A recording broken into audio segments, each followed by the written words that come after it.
జీవవాక్యము అనుదినము నడిపించు జీవవాక్యము, బాధలలో బ్రతికించు జీవవాక్యము, చీకటిలో వెలిగించు జీవవాక్యము, ఆపదలో ఆదరించు జీవవాక్యం, ఆపదలో ఆదరించు జీవవాక్యము, జీవవాక్యము, జీవవాక్యము, జీవవాక్యము, జీవవాక్యం. దేవుని నామానికి మహిమ కలుగును గాక.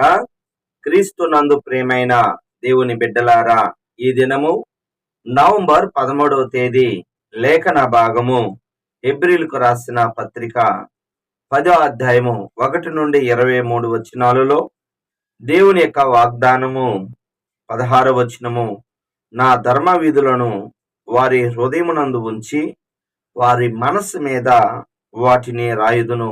అవునండి, ఇది నూతన నిబంధన అనగా ఏమిటి అంటే పరిశుద్ధాత్మ దేవుడు మనకి సహాయం చేస్తాడు. ఎప్పుడైతే నువ్వు పరిశుద్ధాత్మ దేవుడు మరి నీ హృదయాంతరంగంలోకి వస్తాడో, నువ్వు ఎలా నడుచుకోవాలో మరి దేవుడు నీతో మాట్లాడుతూ ఉంటాడు. అవునండి, మరి ధర్మశాస్త్రం లేని సమయములో యోసేపు మరి అతని హృదయాంతరంగములో పోతీఫర్ భార్య తనని శోధిస్తున్నప్పుడు మరి ఇంత ఘోరముగా దుష్కార్యము నేను దేవుని ఎదుట ఎలా చేయగలను అంటే హృదయములో అంటే ఆత్మ కలిగిన వాడు యోసేపు. ఆత్మ కలిగి ఉన్నాడు కాబట్టి ఆత్మ దేవుడే ప్రేరేపించాడు.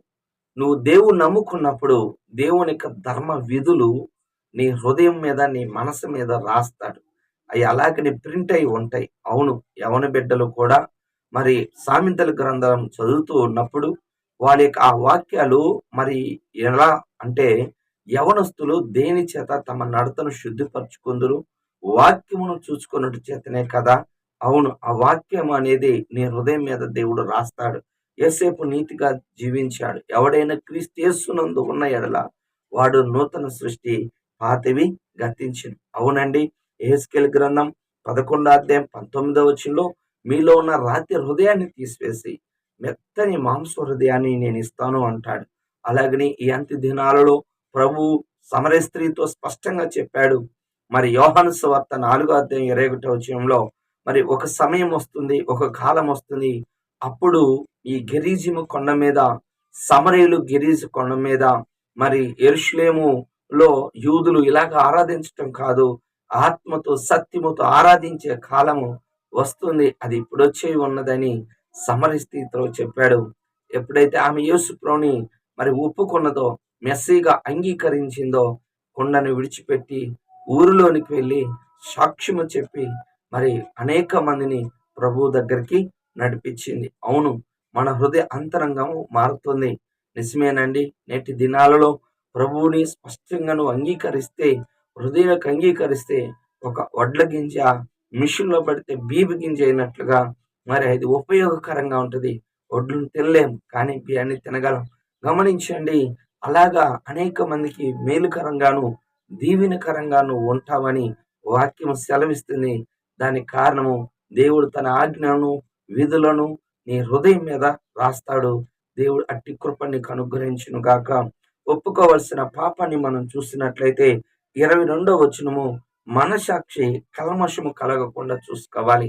అంటే పైకోటి లోపలికోటి ఉండకూడదు. మరి యేసు ప్రభువు ఎక్కువగా మరి తన యొక్క పరిచర్య దినాల్లో మరి సుంకర్ని పాపుల్ని ప్రేమించాడు. వాళ్ళు పశ్చాత్తాపడ్డారు. కానీ మరి శాస్త్రులు పరిశీలు అనబడిన వారు వస్తున్నారు, వింటున్నారు, చూస్తున్నారు, అద్భుతాలు చూస్తారు, సూచిక్రియలు చూస్తున్నారు, అనేకమైన వాటిని చూస్తున్నారు, కానీ వారు మారు మనసు పొందటం లేదు.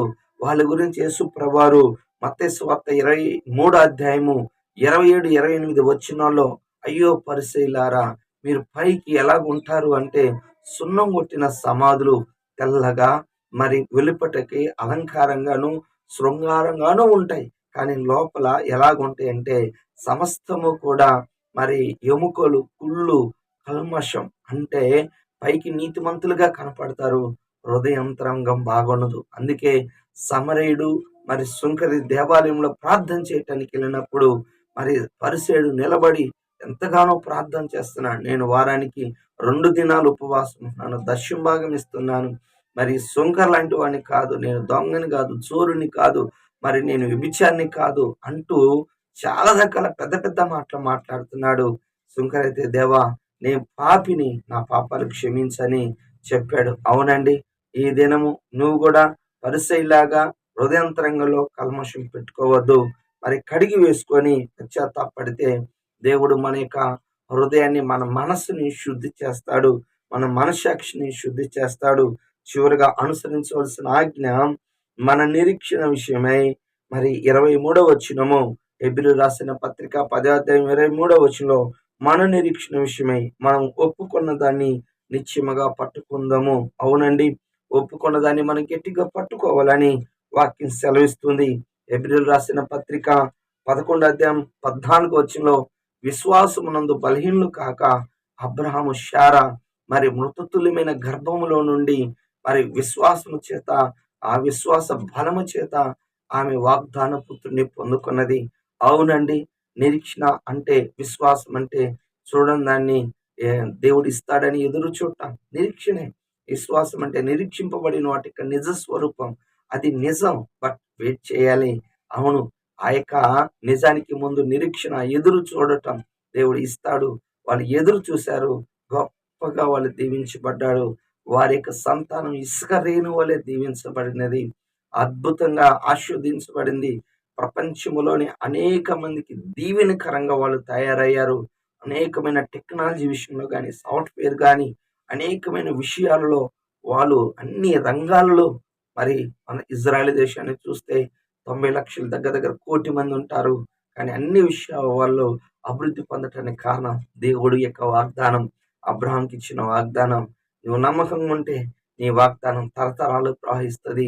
అనేక మందికి నువ్వు దీవెనకరంగాను ఆశీర్వాదకరంగా ఉంటానని వాక్యం సెలవిస్తుంది. దేవుడి మాటలు దీవించును గాక. ఆమేన్. ప్రార్థన చేసుకుందాం. ప్రేమ కలిగిన తండ్రి యేసయ్యా, నీకు వందనాలు, నీకు స్తుతులు స్తోత్రాలు. ఈ దినం నీ కృపలో, నీ దయలో ప్రభా, మరి ఈ దిన వాగ్దానము చక్కగా ప్రభా మాకు అనుగ్రహించినందుకు వందనములు అయ్యా. స్తుతులు స్తోత్రాలు నాయన. పరిశుద్ధాత్మ దేవుడా నీకే వందనాలు నాయన. అయ్యా తండ్రి, నీ ధర్మ వీధులను మా హృదయాల మీద ఉంచే దేవుడి, మేము కల్మషము, మా మనసాక్షి కల్మషం కాకుండా జాగ్రత్తగా చూసుకునే వాళ్ళంగా దయచేయండి అయ్యా. తండ్రి దేవా, నీ కృపలో సహాయం చేయండి అయ్యా. నిరీక్షణ కలిగి దేవుడు దీవించేంత వరకు, కరుణించేంత వరకు అబ్రహాము ఇస్సాకుల, అబ్రహాము శారాలాగా ఎదురు చూడటం మాకు దయచేయమని అనేక మంది బిడ్డలు వింటుంటారు. వారిని నాయన మీ నామంలో జ్ఞాపకం చేసుకోమని, మహిమ ఘనత ప్రభావాలు మీరే తెచ్చుకోమని, సహాయం చేయమని, దీవించి ఆశీర్వదించమని కోరుతూ యేసు నామంలో ప్రార్థిస్తున్నాను తండ్రి. ఆమేన్. తండ్రి యొక్క ప్రేమ, కుమారుని యొక్క కృప, పరిశుద్ధాత్మ దీవెన సదాకాలం మనందరికి తోడుగా ఉండును గాక. ఆమేన్. హల్లెలూయా. దేవుడు